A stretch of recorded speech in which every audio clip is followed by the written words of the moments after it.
This is the magicwordpodcast.com.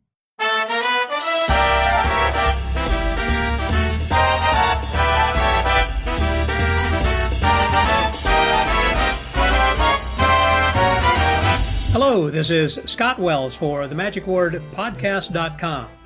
This week we're going to be talking with Mark Phillips from the Washington, D.C. area, and he has a regular show that's the Magic Duel that is done with different people he has had over the years. A couple of weeks ago we had a podcast, or a while back I guess, we had a podcast that was with Brian Curry, who was one of his partners for a while, but he has other people he works with from time to time.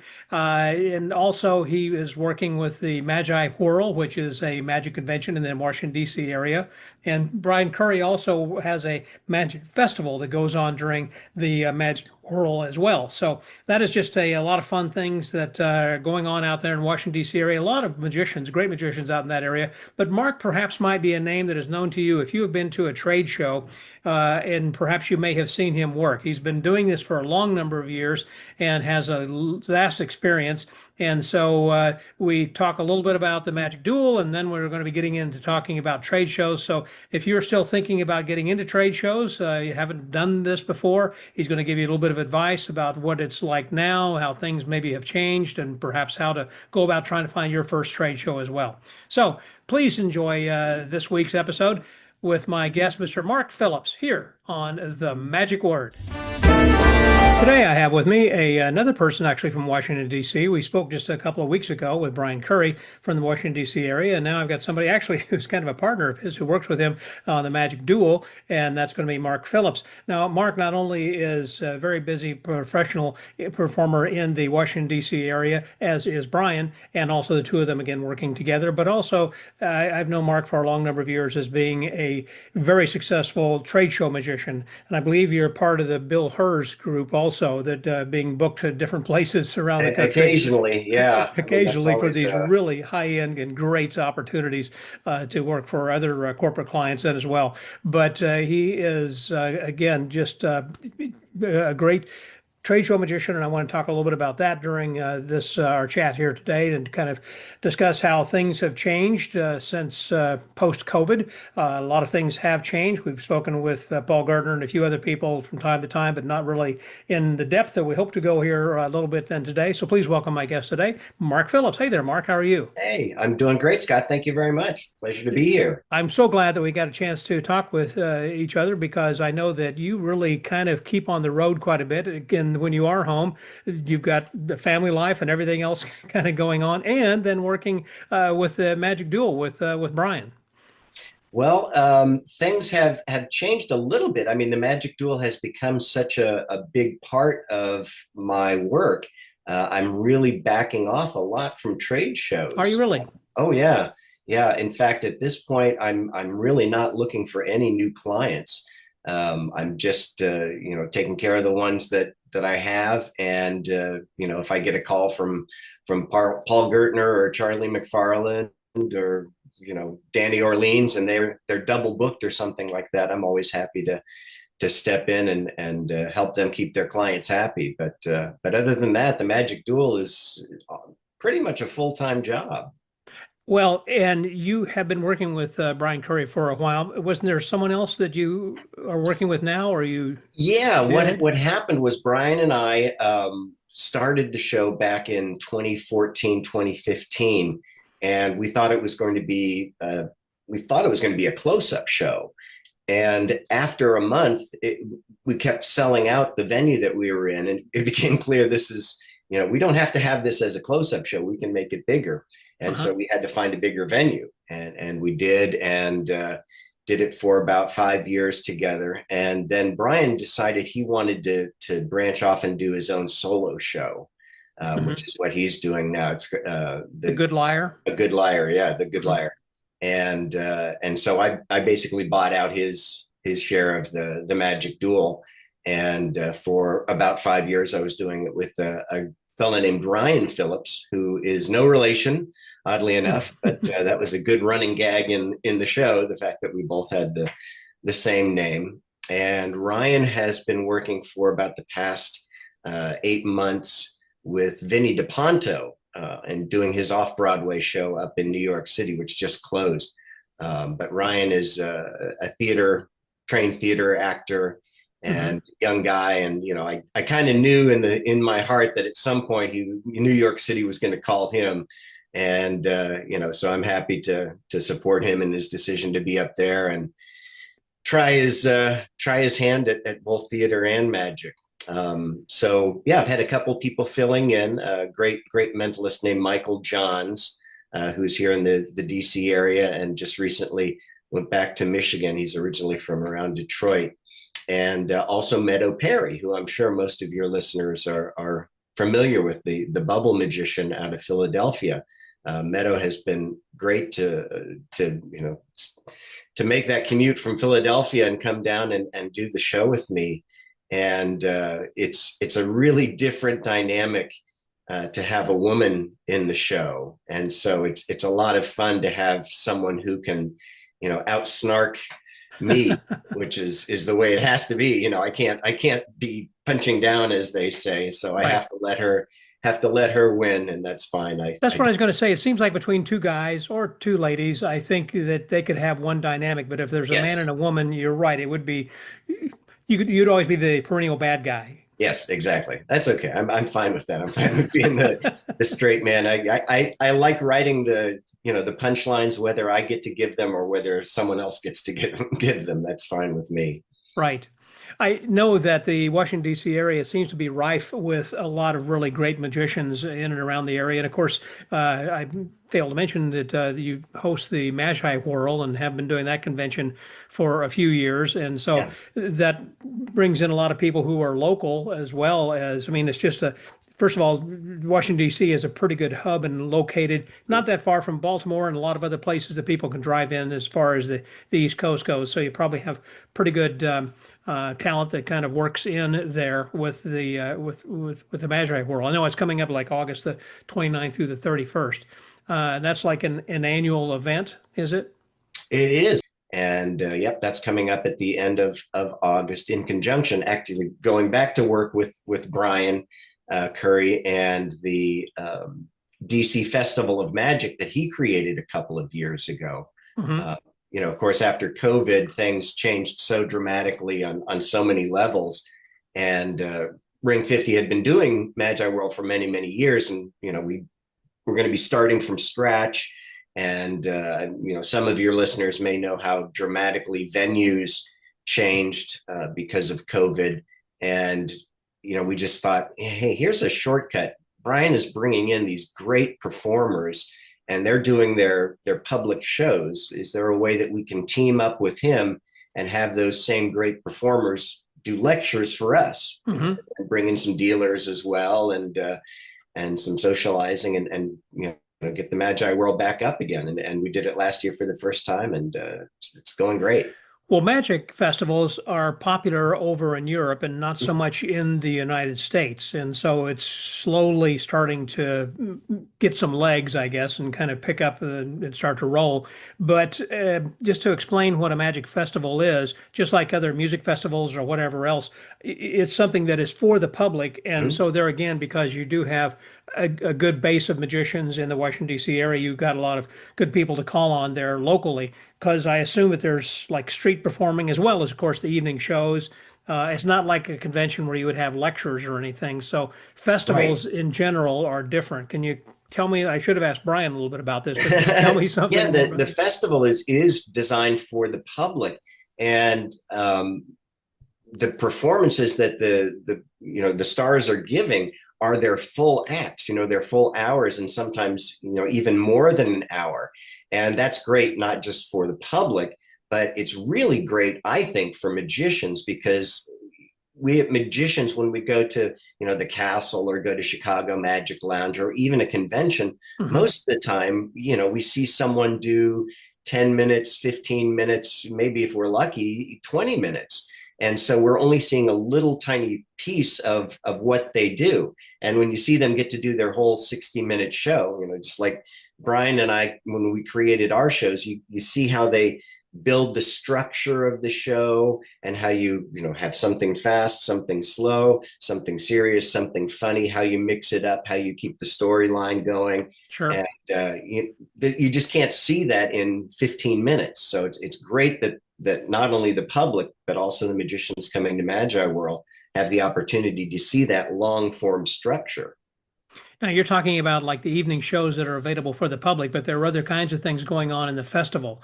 Do they have booths or tents or outdoor kind of things? No, Or they haven't really done that.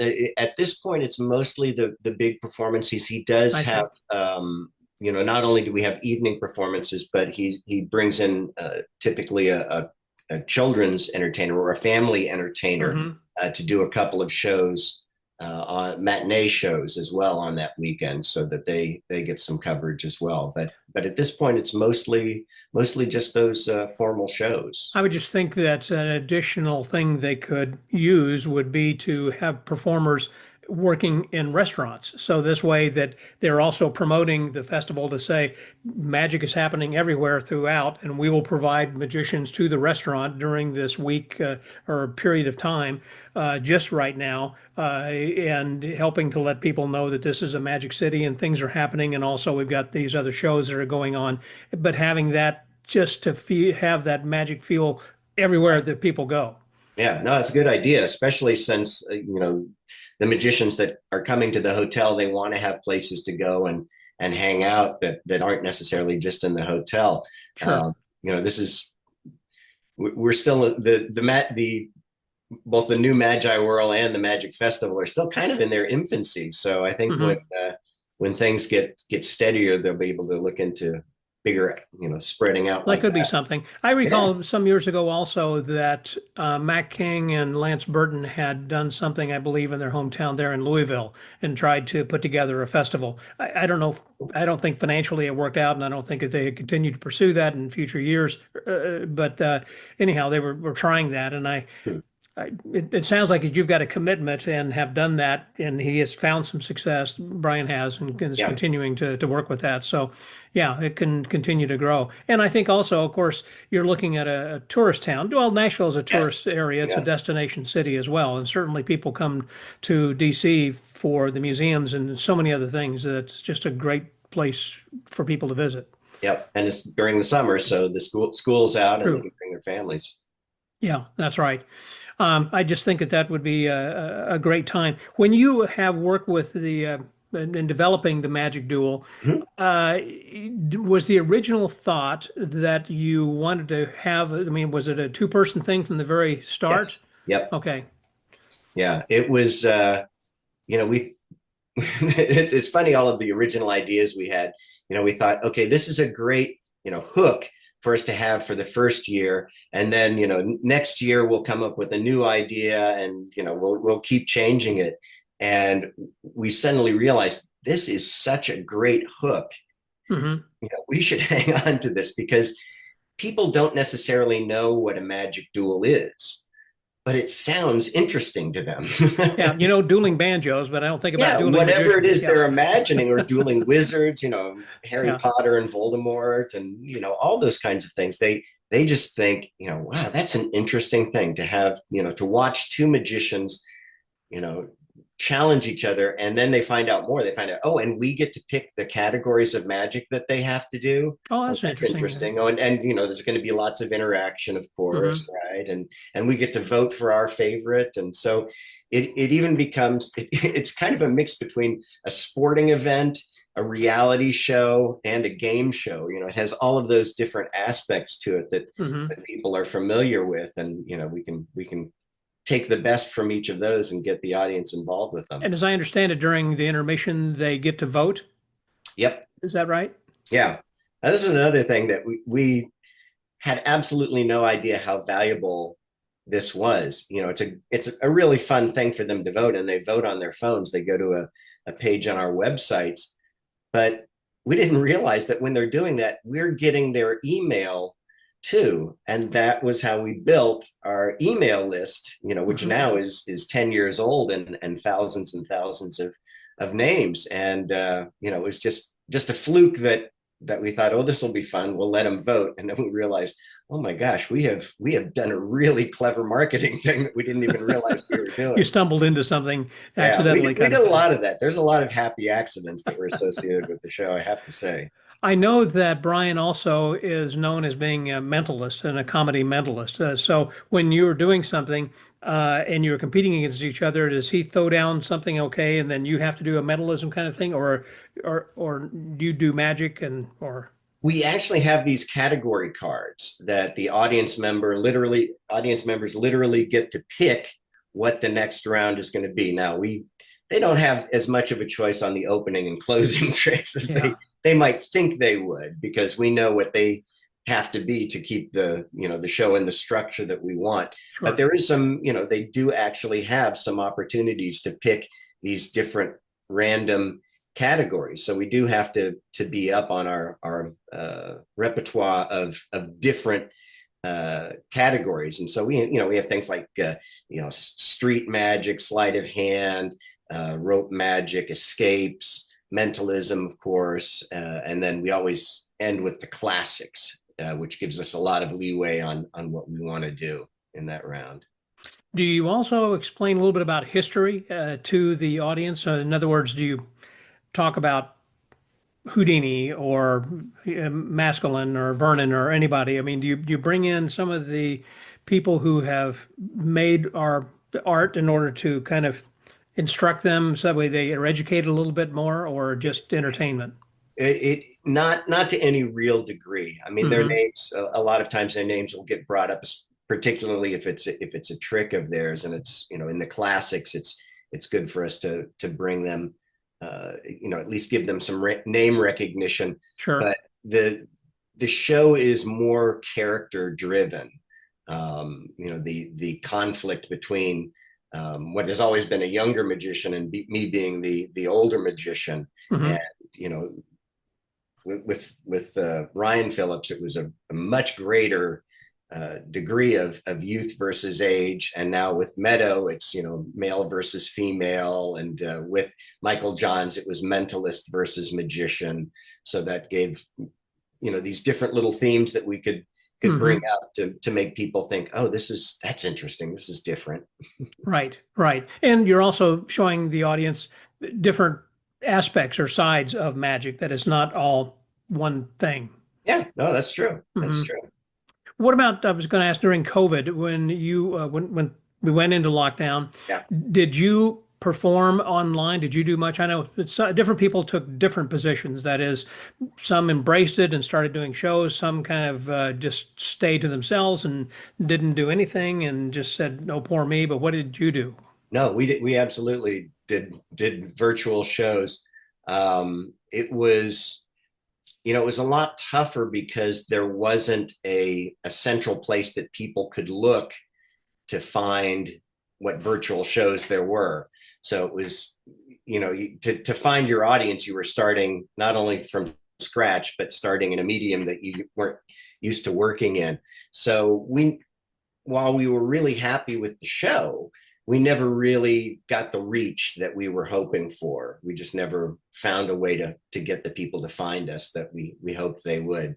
But you were So doing, you're saying the Magic Duel was actually yeah, a yeah, Zoom show for a while. yeah, it was. Yeah. Okay. And then were you charging for the show then too? Yeah, we did. I mean, it Hmm. was it was pretty minimal, Sure. but just just a little bit. Did you try to advertise it more towards a corporate audience or always just towards the general public?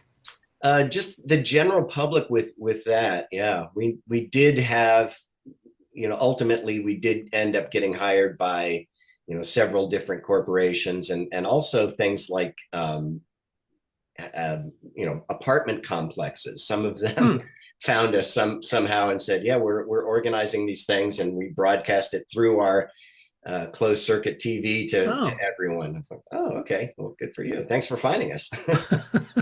Yeah, that could be a whole new area because you might start thinking maybe there are others who have a similar kind of a situation that we can maybe work with other apartment complexes or whatever, or areas in yeah, some subdivisions or whatever may have a Mhm. similar kind of a thing with their HOA or something. Interesting. Yeah. And so then after that, it was an easy transition to go back to doing the uh, full-time in It person thing. was, in fact, I don't know if anyone else has mentioned it, but for us, as soon as the restrictions lifted, we did amazing. We had one of our best years because our show is up and ready to go. All we have to do is rent the venue and move in, and we can start going, a week away. And these, the theater companies and the bands and the music centers and so, those sort of things, they require some gearing up. So we Hmm. had 4 to 6 months when competition was very low, and Right. we While they were gearing up and you just moved straight in. Yeah. exactly moved in and Hmm. started up. And as far as the scripting of that goes, you'd said it's pretty tight, and so you know Yep. where you want to go, even though that there are things that are beyond your control and others that are within your control as far Right. as what the audience, where they want to direct you to go. So, as far as the scripting, I assume that's back and forth between the two of you, or do you kind of go all Exactly. your own ways and come back and say, "Hey, I got an idea that what if we do this or that?" Yeah, it's definitely back and forth. That you know is this backbone of the show, the interaction between the two of us, and the snarkiness and the Hmm. you think you're going to do this and so on. And so that part is the really tightly scripted stuff. And then the category gets selected and I come and do a trick, and then she comes and does a piece. So those are pretty self-contained, and there's going to be interaction with the audience in those too. But the interaction between the two of us for the most part is during those transitions, during the How time. often do you add a new piece? Boy, recently it's been it's been kind of a landslide. I mean, I took advantage of Ryan's leaving to really try to expand the range of stuff that I could do, and so yeah, I mean, I probably added 5 new pieces Mm-hmm. in the past, about a piece a month, which is a lot. I mean, It does sound like a lot. I was going to say because a lot of times that you're comfortable with what you've been doing, it's been oh yeah. successful, and you got a nice rhythm with that, and as such. But then if you change people, then it would be a good time and an easy Mhm. time to think, okay, well, I've been wanting to try this for a while. Now would be a good time to put this in. Yep. Yeah, absolutely. And I'm assuming that, and whenever you introduce a new piece, it's kind of sandwiched between things that work and that have Yeah, been yeah. proven. It's going to be one of those middle categories. Sure, sure. Yeah, exactly. Well, I had mentioned about trade shows certainly, and working those and how that they had changed a little bit. How would you say that they have changed, and has it been radical from your observation post-COVID? I mean, I think the changes started even before COVID. I mean, as soon as people started carrying these things around Hmm. and had their, basically their office and their family and everyone else they knew in their pocket, back in the old days, for lack of a better word, the people walking up and down the aisles, we had them as a captive audience. Hmm. And if you started up a show, it was like, oh, this is something interesting, and they weren't going to get distracted by anything else for the next 10 or 15 minutes. They would stop and they would watch the show. And so the attention span that people had um, was much greater back then. And of course, it started getting shorter and shorter. Hmm. And we had companies, some of the production companies come in, and in the industries I was in, at least, they became so prevalent that I feel like the show attendees had this expectation of what was going to happen in this booth that they were coming to. They're like, okay, well, this person is going to give me a card that I have to fill out, and then I'm going to have a chance to win an iPad, and I'm going to get a free T-shirt, and I get to watch this person do this presentation. And sometimes it'll be an interesting presentation, and sometimes I'll just sit here and wait for my T-shirt. But that sort of expectation uh, began to exist, where previously, if you were entertaining and you had a good show and were working for a good client, people would be happy to stop and watch. And I started getting more people going, all right, I'll stop, but when do I get my T-shirt, and when do I get a chance to? I think they became a little jaded, um, but Again, because of short attention spans. yeah, and that's just the performance side. I mean, the booking side is so completely different now too, because no one even answers their phone anymore. The way that I got hired for years and years was calling the potential clients, and giving an opening pitch to start selling them. And like I say, no one opens their phones anymore. Because they're going to see that perhaps a spam or unknown number or something, you mean? Unknown number. I mean, I don't think anyone answers No. anymore.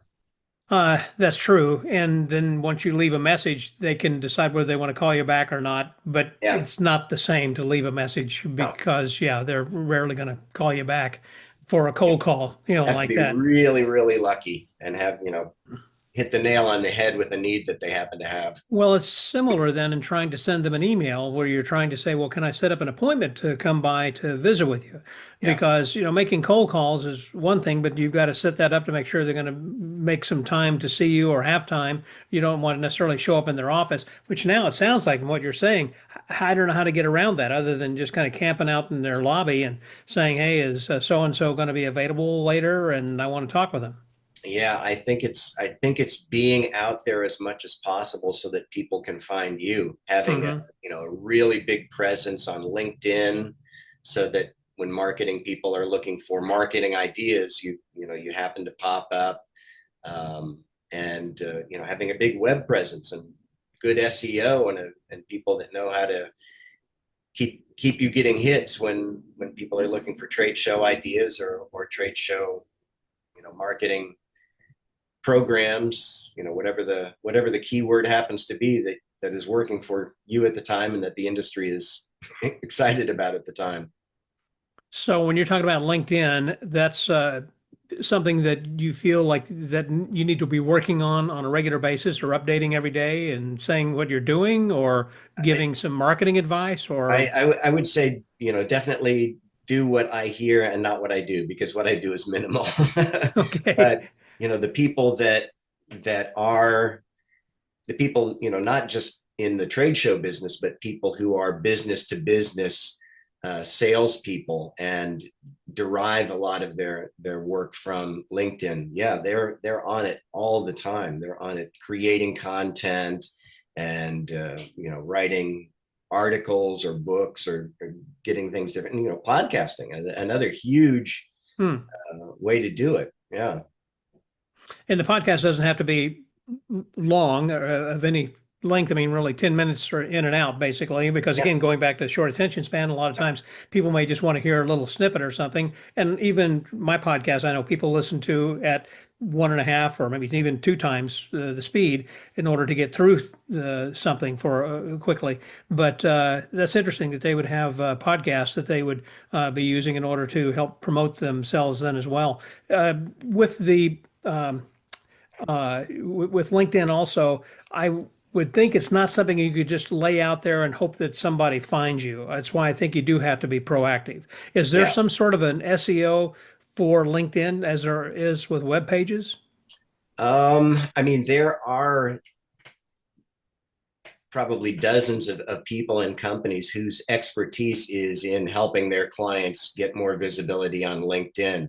Um, for guys like us, the learning curve is probably going to be so long that Yeah. it would be much easier to bring someone in that already knows all of the. It's moved so rapidly. That's exactly Yeah. true. Yeah, but native people that are internet natives and technology natives, it might be easy enough for the young folks to get on and say, oh, I see how to do this, and I see where the traffic comes from, and know how to tweak it, and know how to put out the content that gets attention. So what you're saying is what I'm hearing, I guess, is that LinkedIn and your website would be the two best professional ways to go. I mean, you wouldn't be using TikTok, I guess, or YouTube necessarily, but LinkedIn is really more for professionals. Well, I think that LinkedIn is certainly business to business. Right. I think that there are probably performers, using TikTok and using Instagram, and there are companies that would like to have that kind of performer, someone that is popular on Instagram or on TikTok. The question is, how are they going to find each other? Hmm. Clearly TikTok is going to be how the performer tries to get themselves out there, but I don't know if they have specific ways to reach those businesses that would be most interested in them. That's a good point. If someone is an influencer, let's say some young lady is selling makeup on TikTok and she's got millions of viewers or whatever, could be somebody that a cosmetic company at Oh a yeah, cosmetic trade show would want to get that person in their booth because as people walk by, they're going to say, "Oh, that's Darlene or whoever it yeah, is," you know. yeah.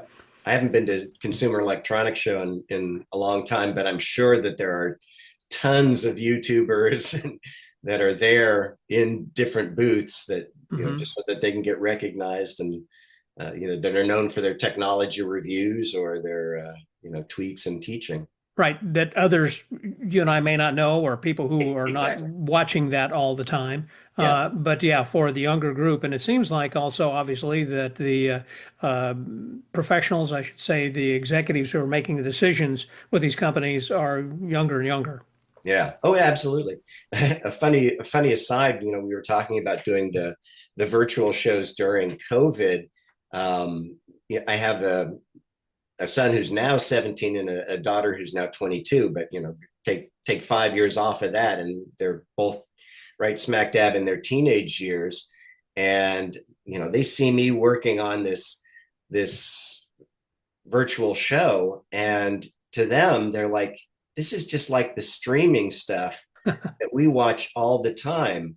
And they gave me a couple of, well, I had no idea how much money those guys made or how they were getting it. I'm like, what are all those comments that are flying by?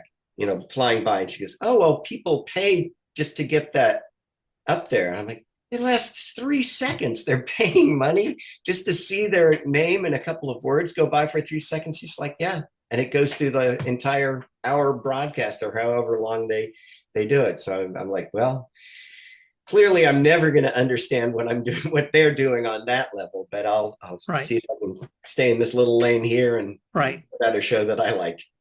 Well, specifically back on trade shows, I recall sometimes they would ask me, as I'm sure they've asked you, to give a presentation. They'd say, Yeah, "Well, can you do a talk?" And other times they'll say, "Can you just introduce our speaker?" right. And when do you charge extra if you have to do extra work like that? In other words, you have to do a talk. Yeah, when it's non magical, uh, Yeah, if you have to talk about their pharmaceutical product speaking or or their tools or whatever. Hmm. yeah, yeah. I mean, if it's something that I'm going to have, because you and I know we don't have the fundamental background knowledge that these people all do, so they can all speak off the top of their heads, but we have to sound like we do. And Well, so that means either a lot of rehearsal or working with an ear prompter, which is another technique that is something sure. you have to learn how to do. Sure. Well, or if you have a something recorded that you can kind of like work back and forth with a recording, and you can answer questions or kind Yep. of talk back and forth with an animated or anatomical person or robot or something. Right, and give them the heavy lifting, of course. Correct. Do all Yeah. of them. Let them say all the words or Yeah. whatever. You're just kind of interacting. But I've I always felt worked like with the I worked with Karen Barris at trade shows for about 8 years, and one of the best things was that cut the memorization in half because I only had to memorize half, and she had to memorize the other half. Yeah, that's true. But I always felt like the best compliments is whenever that they would ask some of the clients Yeah, walking by was to say, "Well, I've got a question about so and so," and I say, "Well, you need to talk with Judy over here in the shop." And so it's like, "Well, what? You don't work for well, I do today, you yeah. know."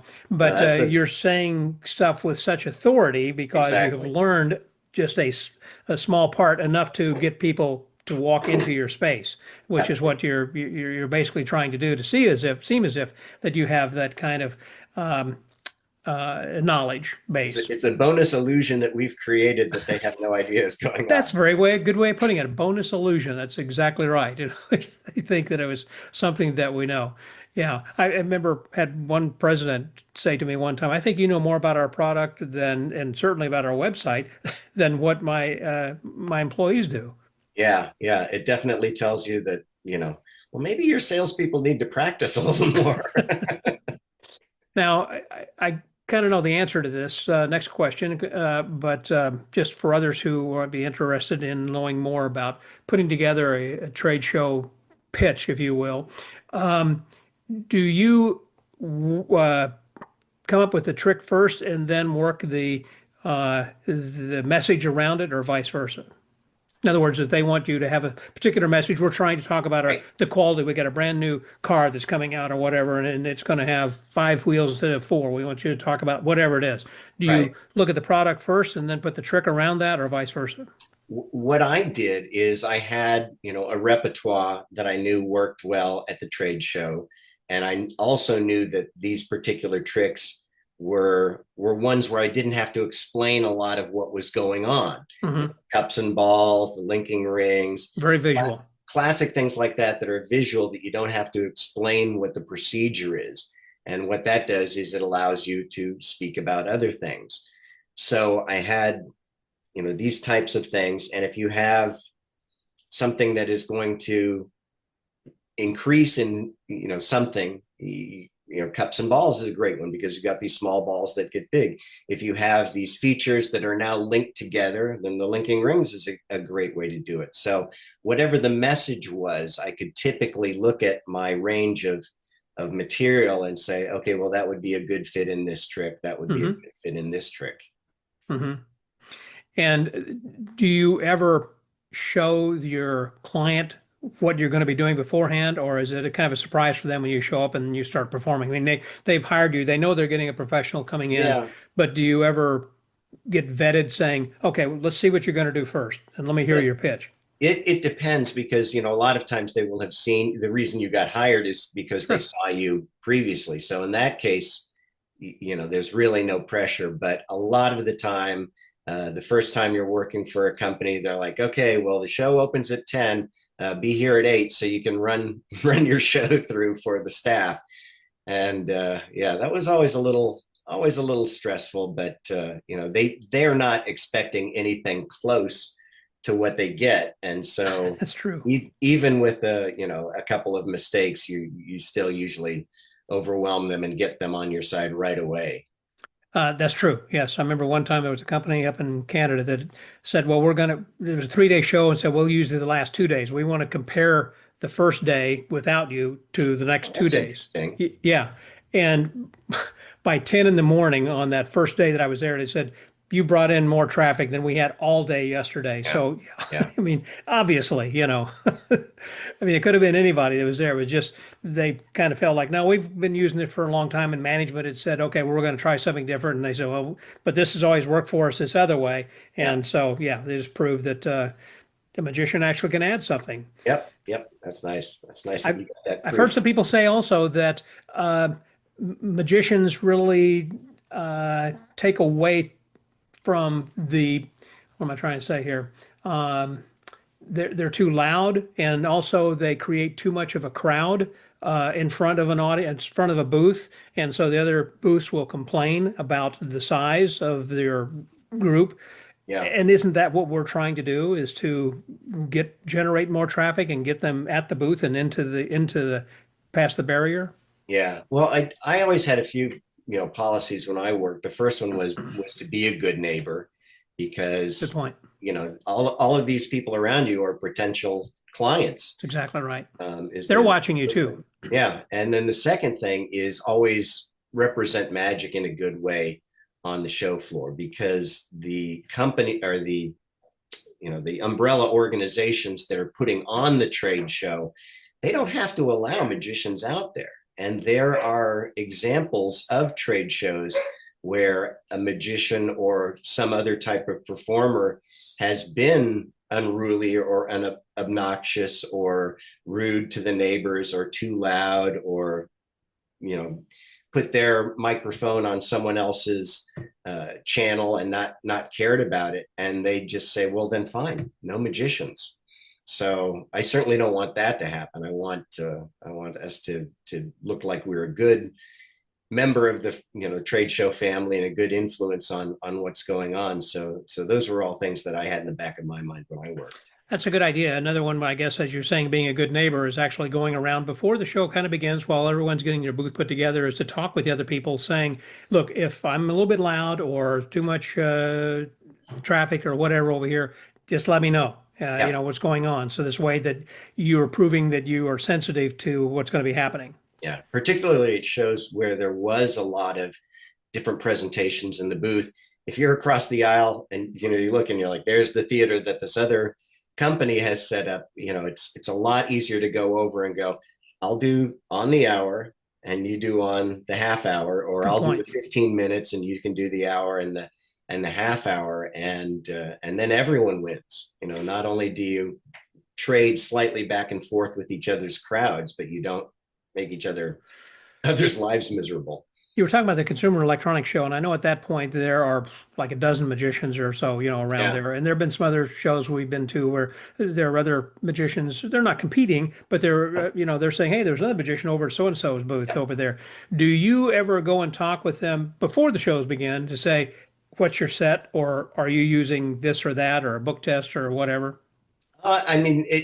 Having done it for so long, most of the time I know the people and I already know who's going to be there anyway. It's rare that there's particularly when I was doing full-time trade shows, that it was someone that I didn't know what they were doing. But yeah, I'll see if there's any crossover. Typically it's not a big deal. Mm-hmm. A lot of people do the chop cup, and I did the cups and balls, and I didn't think it was a crossover or anything like that. A lot of people do unshuffled. That seems to be very popular, of course. Yep. Mm-hmm. So that's one that sometimes would get repeated. But I think it's funny because oftentimes when people come up to you and say there's a magician, they will think that there's, did you know there's a magician over there? And it does have that, Magic Duel aspect to it. Like they expect us to go over there with wands and get into a battle or something. So maybe that's why the Magic Duel has such an appeal. But every trade show magician that I've met, except one who I will not name, has always been warm and friendly, and we have the same job, and there's not a lot of people that have it, so it's kind of cool to have someone that understands every aspect of your life when there are so few people that do. I want to talk just a moment about getting your first show and some people who are trying to break into trade shows. Mm-hmm. I recall Paul Diamond many years ago having that lecture notes, and I almost would say infamous because they were not good, notorious from the standpoint that he was saying it takes guts, damn it. Basically, you go into a trade show and you're bullying your way. You stand in front of a booth, you perform something, and then after you've drawn a crowd, you can say, if you want me to stay, you can pay me. If not, I'm moving on to the next booth. And he was saying, that works. And that was just, as I said, I think not only a difficult way of trying to do things, but as the title implied, it does take guts to do that kind of a thing. Yeah, I could not ever see myself doing something like that. And but do you think that is still a reasonable way for someone to go in and try to push themselves into something to get their first job? I don't think it was ever a reasonable way, in my time, maybe in the 50s or 60s, things were that loose and that, wide open or Wild West. But, these are business people. They've spent months and tens of thousands of dollars planning what's going to be going on in their booth, and to just suddenly have someone, suggest, oh, well, no, you should, none of that's going to work for you. You should go with me. Yeah, throw that out the window and just have me. Yeah. Who are you again? Where I've been the marketing vice president for this company for this multi-billion-dollar company for 12 years, and you're telling me that this is all nonsense? Yeah. So I don't know that it ever worked. So what is the best way? How would There you may have go been a in? time or an industry where that kind of thing was okay, but yeah. So what would be the best way for someone to break into the business?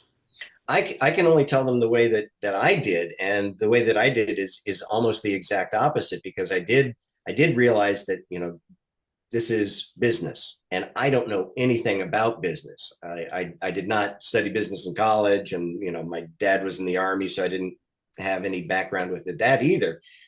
So I took the Dale Carnegie sales course. Hmm. That was my realization that I don't know business. I don't know how to sell my product to businesses in a way that they can relate with. And so took the Dale Carnegie sales course, which I'm sure is still out there. And I liked it so much that this was in New York City when I was living there, for about 3 years, a couple of times a year, I would go in and be one of the teaching assistants.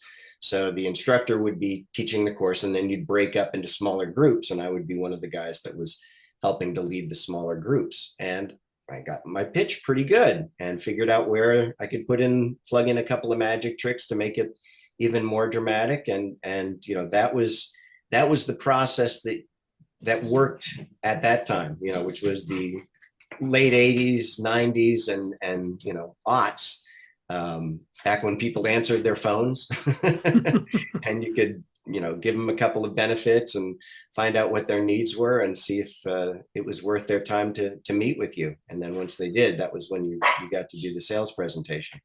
And that's where I'm going to ultimately, again, going back to what you had said as far as them not answering the phone, that was the way that you had done that from before. If Yeah. someone's going to be doing that now and they're trying to get hold of someone and they can't because, again, they're not answering their phone, Yeah. or if you're just sending a blind email out, would you recommend maybe that they should find a personal assistant, a PA to help, or what? There's certainly nothing but wrong about that. I mean, just you have to have a sales funnel that comes down to the bottom, and how do you get all those names in the top? Hmm. If you can't do it, or you don't have the time to do it, you're going to have to get other people to do it. But again, I think today most people that are hiring trade show magicians are on the lookout, on the internet, for a solution to a problem they have. And so that sales presentation that I used to give, that was the Dale Carnegie method, your website kind of has to do that now. Hmm. Has to be the answer, at least to the point, the first couple of steps, the attention and the interest, so that they are interested enough that they will reach out to you. Do you think that magicians in general are still a good draw for booths as opposed to, let's say, someone who is a sports star come and get their autograph or something? Or in other words, I'm talking about physical and real people that you have other people who are coming into your booth. Do you think magicians are still I important? do, for a couple of reasons. The sports people, they're not going to say anything about the company. Hmm. There's absolutely no connection, and most of the people that go in and get the autograph from the person, if you ask them a couple of hours later, what's that? They go, oh, it's an autograph I got. Where'd you get that? I don't know. They would have no idea. But I'm sure it happened to you. I can't tell you how many times I'd be in the airport getting ready to go home from a show, and someone comes up to me and they go, hey, you're the Stratacom magician. Hey, you're the such and such magician. They don't know me, but They they know the know the company, company that I was working which is for. exactly what you want. Exactly. Hmm. Yeah, I think it's important that again that by you giving the message of that company, that's the most important thing because they're the ones paying you. You don't Yep. want to them to say, "Hey, you're Mark Phillips that was working with that I saw at the trade show." I Yep. mean, that's nice, and if they're thinking about hiring you for their next show or something, but yeah, I think it's important that again the company is the one that's going to have the lasting memory. I was just thinking as far as signing something. I would think that on a worst case basis, if they're signing a piece of paper that has at least their company name or website on it or link or something, that Yep. way they could have that as opposed to signing baseball cards or Yeah. something. And even if they had the baseball cards on the other side, they'd still have their company name or something. They'd have to, There's no qualification. There's no interest. It's no, like taking a handful of flyers and just throwing them out into the crowd. You don't know how many of those people are potential customers or have any interest or even in the industry that you're in. yeah, So, yeah, when they stop and they hear a magician give an overview of the company, we're not going to make the sale. We can't close that deal with the person, but we can give enough information that the person might become interested and get the interested people to come in the booth. And those are the only ones that the company wants to talk to anyway. They right. don't have time to talk to everyone at a trade show. They only have time to talk to the people that are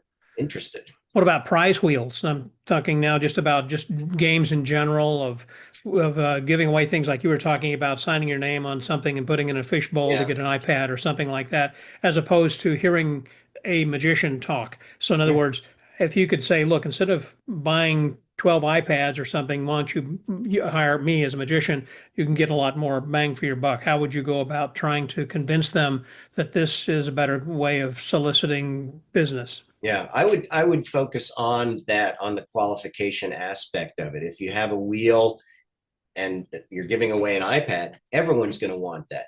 Let's say that you're at a show with 100 people and only eight of those people, 8% of the people at that show are prospective customers for your company. Well, you don't want all 100 people's names Hmm. because 92 of them are going to be worthless to you.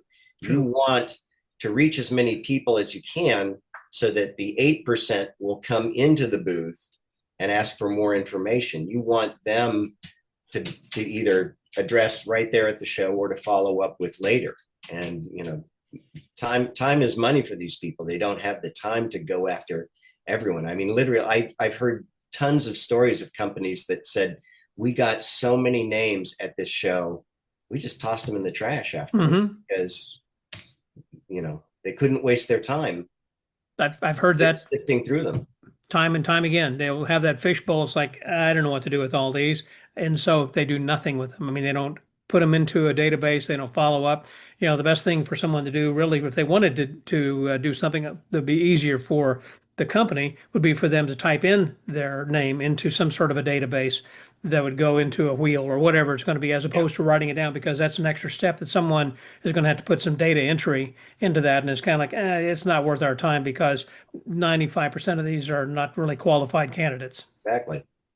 Mm. And there's errors. Someone makes a mistake, and that one's no good anymore, even if it was an actual prospect. So do you see, in kind of wrapping up over here, do you see still as many magicians who are working today in trade shows as there were 10 years ago, 15 years ago? It's always a strange thing that when I came into it, there were a lot of young guys. There was me, there was Tim Conover, there was Lisa Mena. We had a kind of a peer group, and then there was sort of the senior generation, the generation next up, which was like Bill Goldman and Paul Gertner and some, and then Eddie Tulloch and Mike Rogers were even more veteran Hmm. than that. But you know, even when I came in, I didn't see that many people coming in afterwards. There were not as many young ones coming in. And, I don't know exactly why that was. I think now the fact that magic is, there's so much of magic that is not in person. Hmm. Uh, and, that tends to, because young people are technologically oriented and focused on that, it's easier for them to say, okay, well, this is something that I'm interested in. This is, something in my comfort zone. I don't want to have to talk to all these people that I don't know. I don't want to face the pressure of having to make a sale. Ah, I can just create this content. So it's, these are all theories. I don't know, but I always did notice that there were always more veterans than there were new people coming in.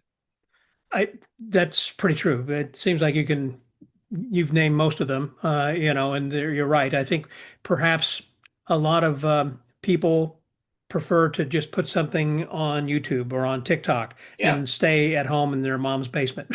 Or I'm being stereotypical, but I'm just saying Right. that they really don't want to work for a real public. And I'm not talking about just trade shows, but just going out to a restaurant, or if they're doing something, they're really not doing it necessarily for pay. They're doing it for their friends and just kind of hanging out and having fun. And that's all well and good too. It's just that if you wanted to And it can pursue be it on a paid. It professional can, if basis. you get a YouTube following, you can Oh, make a lot of money on it. But no, no I'm question not about I'm not that. going to do that. I don't know how to do that. So No, but I mean, there are people making a lot more than I mean, trade shows pay well, but certainly that if you get the right hookup, I guess, with TikTok or YouTube, you're making twice that or more. yeah, yeah. Yeah, on a daily basis, and it just kind of continues to feed itself. And And you so, just did that. You did that performance once, and it's still making you money. right, yeah, yeah, that is kind of amazing. Well, it's been fun. Thank you very much, and I have enjoyed our time together. The name of my podcast is called The Magic Word. I always ask people towards the end what it is that is important to you. What is your magic word or phrase, or what do you live I, by? I think gratitude. Uh, Hmm. I was just thinking this morning about how lucky we had 5 shows this week, and every audience was just great. And just to be able to, we had one in particular, which was one of the smaller audiences, but they got into it and they were joking with us on stage, and Hmm. it was just so much fun. And to think, that fun wouldn't have happened if I hadn't created this show, Right. because I want to have fun. So I feel really lucky, and I'm really grateful that I have a job that gets to make that kind of emotion, that positive emotion and feeling happen. So, And you get to stay near home. You don't have to yeah, I don't have be to out and travel so traveling much and anymore. go through all the airports and the luggage problems and all other kinds of things that go with travel. Yep. So a lot of advantages there. Well, Mark, thanks very much. This has been really great. I appreciate your time and sharing of these thoughts and everything. I think that this was valuable to other people then as well. So people who might want to get tickets or see the Dueling Magicians, Yeah, where do they that's go? themagicduel.com. Magic Duel, Duel, like having a duel.com. Hmm. And check out Magi World too, if you're a magician, and you probably are since you're listening to this podcast. And we were talking about people blowing up. Lucy Darling, man, she is blowing up, and she's going to be at our convention, and who knows how much longer any convention is going to be able to afford her. That's So true. Yeah. I'm seeing her She's now. yeah, she's about to skyrocket into the atmosphere, I think, kind of like Nate Absolutely. Bargatze. I think so too. Yeah, that's a great model. Great idea. Yeah. So thank you very much, Mark. I Thank you, appreciate it. Scott. Great talking to you. So Take with it the easy. Magic Word Podcast, that was Mark Phillips. This is Scotty out. Thank you, Mark, for being my guest this week. This has been just a delightful opportunity to have a chat with another trade show magician, and I appreciate the advice that you had shared with us here today. And I also hope that everyone got a lot out of that. I did mention the Magi Whirl a couple of times coming up August 29th through the 31st. They have sponsored this broadcast in the past, and so I want to encourage you to go and check it out. It's listed also on the Magic Word Podcast website under the convention guide, and you can hear a little bit more about that over there on the page.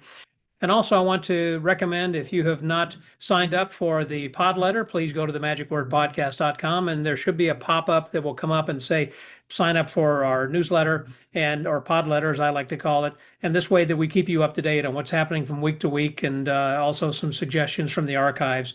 I think you will get a lot out of it and enjoy the pod letter that I publish weekly that goes out simultaneous with each of these podcasts. So go back and check that out. And also, if you get an opportunity to give us a 5-star rating over on iTunes, that'll be great, with some sort of a nice little comment that will help get our podcast a little bit higher and move us along and give us more visibility. So anything that you can do to help us that way, and share this with your friends as well. So until next week, stay well, get booked, and remember to always have gratitude.